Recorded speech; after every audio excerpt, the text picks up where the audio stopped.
Look out, he's reaching down! We want to help you to... I know it's working!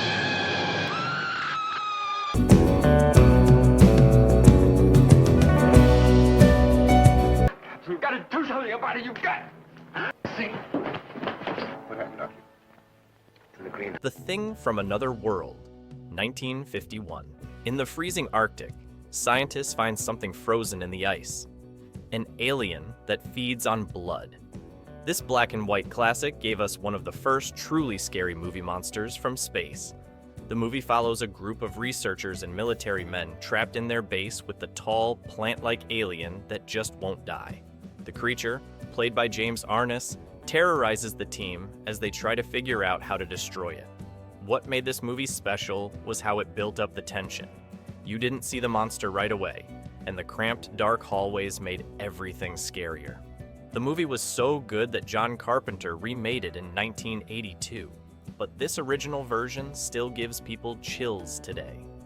Fun fact, the creature was over 7 feet tall and wore a special suit made of rubber and foam.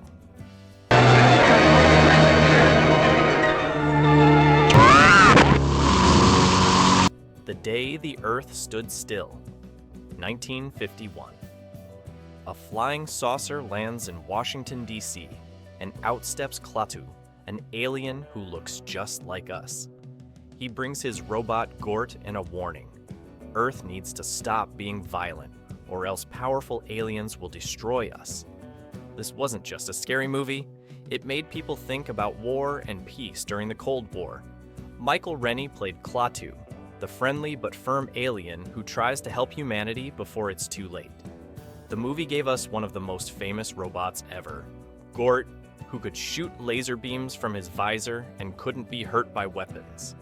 The special effects were amazing for 1951, especially when all electricity stops working across the world. The movie's message about peace is still important today, and that's why it's remembered as one of the best sci-fi films ever made. Wow, those first few movies really set the stage for sci-fi horror. If you're loving these classics so far, hit that like button. It really helps the channel. Now, let's see what other monsters the 1950s had in store. Of history making violence. Nature, mad, rampant. Them, 1954. Giant ants. That's right. Atomic testing in the desert creates huge ants that threaten to take over America. This was the first of the big bug movies that became super popular in the 1950s. The story starts with mysterious disappearances in New Mexico, and soon the police and FBI discover 9-foot-long ants living in the desert.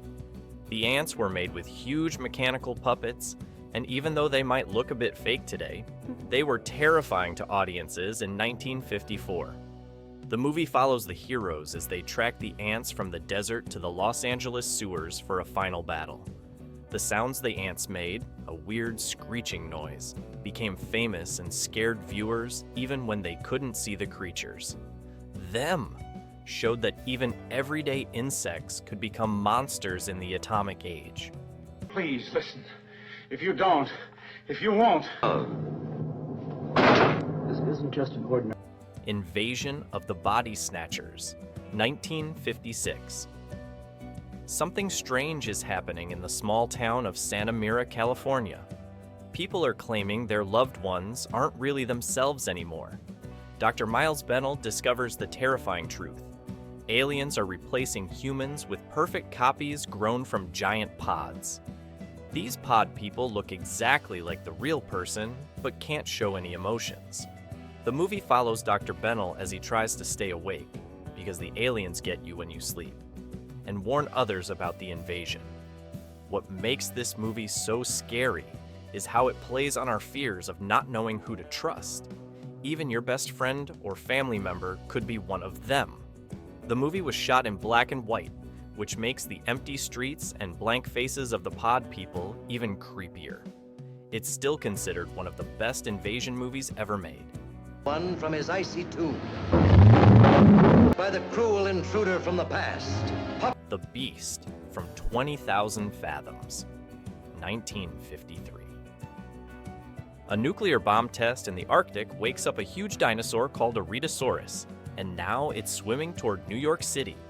The monster was created by Ray Harryhausen, who made it move using stop-motion animation, moving the model tiny bit by tiny bit to make it look alive.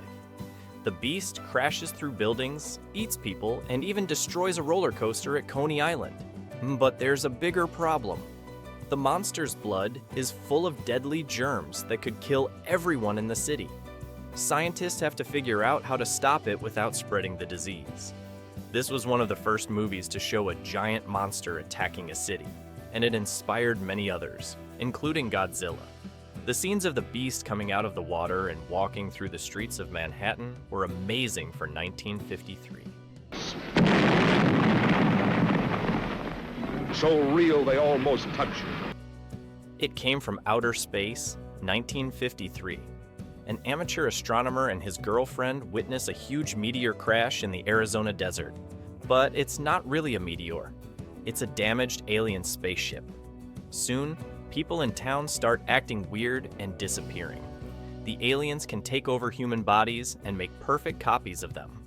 What's different about this movie is that the aliens aren't evil. They just want to repair their ship and go home. But the townspeople are scared and want to fight them anyway. The movie was originally shown in 3D, with rocks and meteors flying at the audience. The alien creatures, when we finally see them, look like big blobs with one eye. The movie teaches us that sometimes the things we're afraid of aren't really trying to hurt us. They're just different from what we know. Stay tuned for our next video where we'll explore even more classic sci-fi films. If you enjoyed this trip down memory lane, don't forget to ring that notification bell so you never miss an upload. Which of these movies do you want to watch right now? Let us know in the comments below. Their machines begin moving. Montreal's blacked out. Against the unknown weapon of the super race from the Red Planet. The War of the Worlds, 1953. If you love alien invasion movies, this one started it all. When strange objects fall from the sky into California, nobody expects them to be Martian war machines. These aliens don't come in peace. They want to destroy everything with their heat rays. The movie shows us amazing scenes of flying machines shooting green beams that turn people to ash. The special effects team used copper models for the alien ships and created that iconic deep sound for their weapons. The film was shot in vibrant Technicolor, making those heat rays pop off the screen. What's really interesting is that this movie was made during the height of UFO sightings in America, making it extra scary for audiences back then. Tell us in the comments, what's your favorite alien invasion scene from this classic? The ending might surprise you. No weapons can stop them, but something tiny does. Science could see underwater thrills never photographed before. The Creature from the Black Lagoon, 1954. Swimming just got a lot scarier. Deep in the Amazon, scientists discover a prehistoric fishman who's survived for millions of years. The Gillman, as it's called, falls in love with the beautiful Kay Lawrence and starts causing trouble. Shot underwater with special cameras, this movie gave us some of the creepiest swimming scenes ever. The creature's costume took months to make, and the actor had to hold his breath for long periods underwater. What makes this movie special is how it plays with our fear of what's lurking beneath the surface. The underwater scenes were filmed in Wakulla Springs, Florida, because the water was so clear. The Gillman's design was so good that it influenced monster movies for decades to come. Can you move your truck over to the door? The Blob, 1958. Who knew jelly could be so terrifying? When a mysterious blob falls from space, it starts eating everything in its path and growing bigger. Starring a young Steve McQueen in his first leading role, this movie shows how a small town deals with a monster that can squeeze through any crack or door. The Blob was actually made of silicone and red dye, and they had to film it in cold rooms so it wouldn't melt. Every time it eats someone, it gets bigger and redder. The movie was actually shot in Pennsylvania, and the famous movie theater scene was filmed in a real local theater called the Colonial. The crowd's panic in that scene was so realistic because many of the extras were real townspeople. Hit subscribe if you want to know how they made the blob move without CGI. Here's a question for the comments. What would you do if you found a blob in your backyard? You any more of what went on in that laboratory where a man... The Fly, 1958. Scientists should really be more careful in their labs. In this creepy classic, a brilliant inventor tests his new teleportation machine on himself. But a tiny fly gets in the pod with him, and things go horribly wrong. Half man, half fly, he now has to deal with his changing body while his wife tries to help him. The makeup effects were groundbreaking for 1958, especially the scary fly head. The film was shot in stunning color, making the transformation scenes even more horrifying. The most famous scene, where we finally see the fly head, was so shocking that some audience members fainted in theaters. Vincent Price stars in this one, adding his legendary horror presence to the mix. The movie was so successful that it spawned 2 sequels and inspired David Cronenberg's 1986 remake. These next few movies might be lesser known, but they're absolutely worth watching. Comment below if you've seen any of them. And don't forget to share this video with your horror-loving friends. Have invaded our planet. Washington, London, Paris. At this moment, the remainder of our fleet is circling you. Earth versus the Flying Saucers, 1956. Get ready for one of the most influential alien invasion movies ever made. Dr. Russell Marvin is working on a space program when flying saucers appear in the sky. These aliens aren't friendly. They're here to take over Earth. What makes this movie special is the amazing special effects by Ray Harryhausen. The flying saucers look so real as they spin through the sky and crash into famous buildings like the Capitol building. The sound of the saucers became a classic alien ship noise that movies still use today. The aliens wear metallic suits and have creepy electronic voices that gave audiences nightmares. The movie was released during the height of UFO sightings in America, making it feel extra real to viewers. Fun fact, they used real military footage in some scenes to make the Army response look more realistic. Size and strength. Took it out of its primitive world. The isotope. Tarantula, 1955. Scientists in the desert are experimenting with a growth formula to help end world hunger. But when their giant spider escapes into the Arizona desert, terror begins. This 8-legged monster grows to be as big as a building and starts hunting both animals and people. The special effects team used a real tarantula and made it look giant by having it crawl over miniature sets. You can spot a young Clint Eastwood as the jet pilot at the end. The scenes of the spider climbing over mountains and approaching the town at night are still creepy today. The movie used real desert locations and clever camera tricks to make the spider look massive. They even built a giant spider leg to show close-ups of the creature attacking people. The movie influenced many other giant bug films of the 1950s. Or can kidnap an airplane. They're pulling us up. This Island Earth, 1955. One of the most colorful and ambitious sci-fi films of the decade.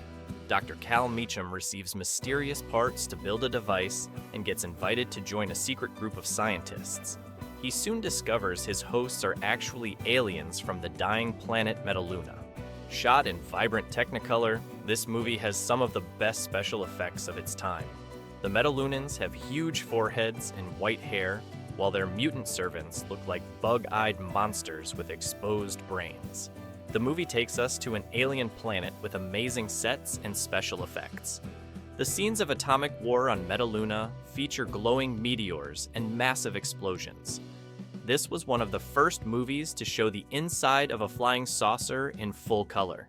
The film's interplanetary travel sequences influenced science fiction for years to come.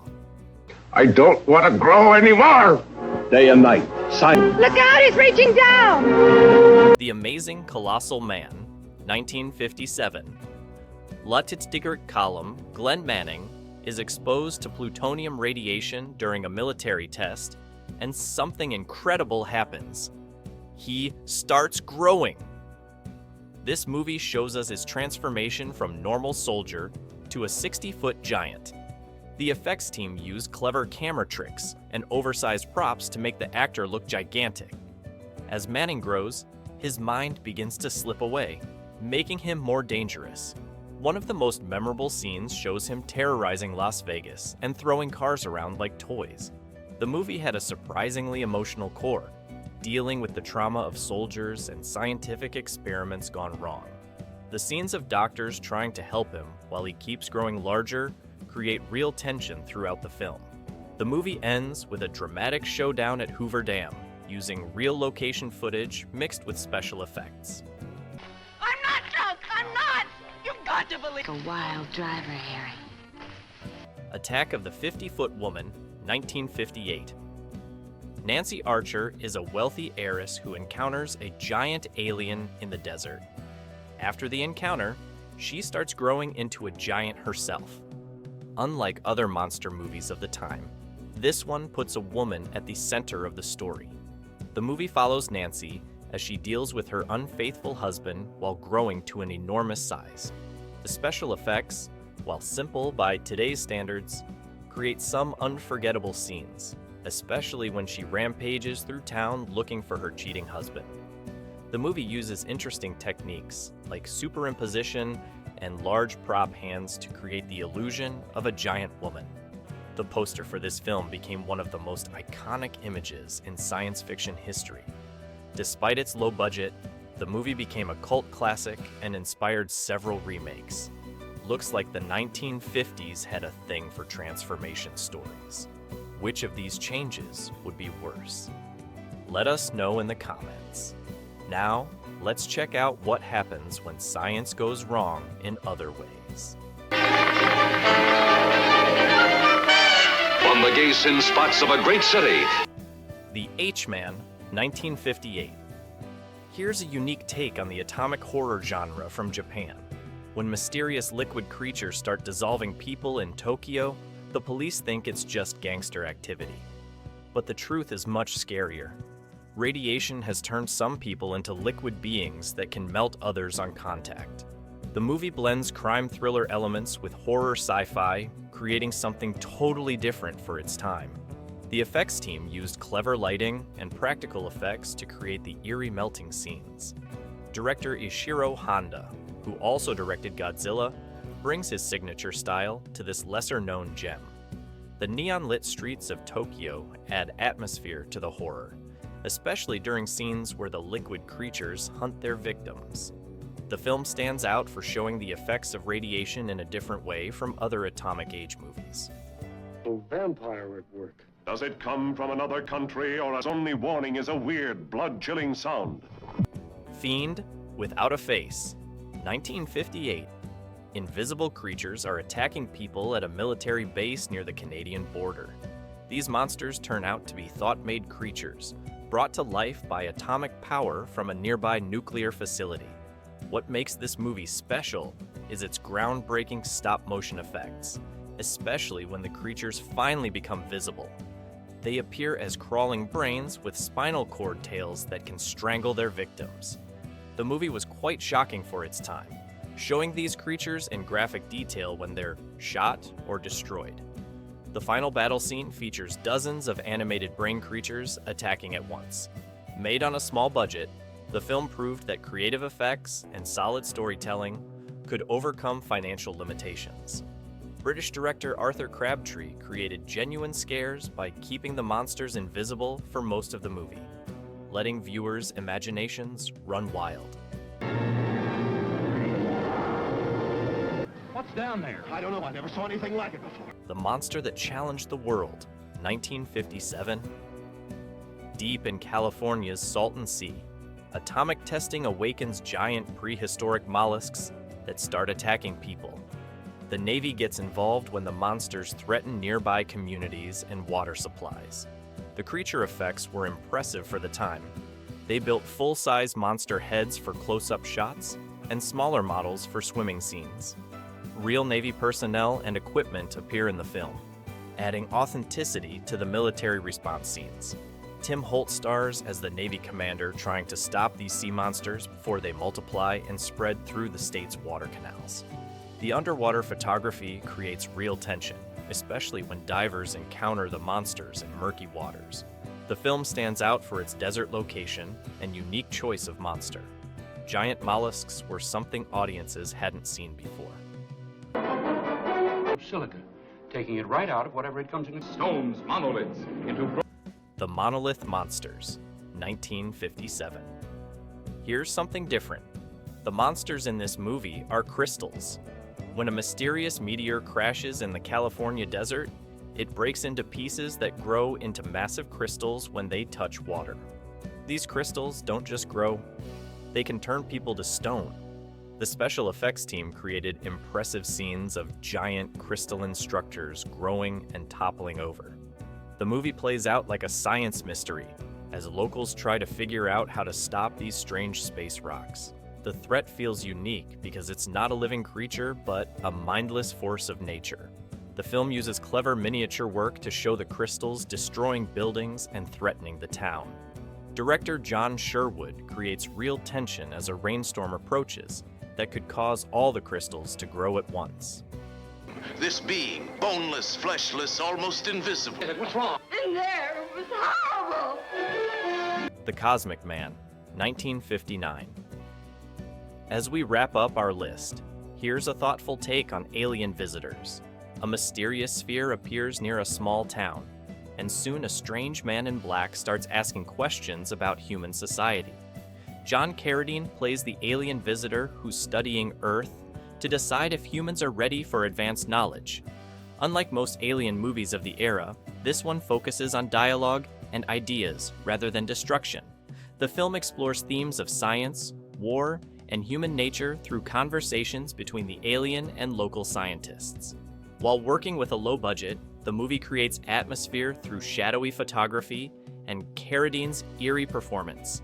The sphere effect was created using simple but effective lighting tricks. The film offers a different perspective on alien contact, showing that not all visitors from space came to invade. If we missed your favorite 1950s sci-fi horror movie, let us know what it is. We might feature it in part 2. That's all for today's journey through 1950s sci-fi horror.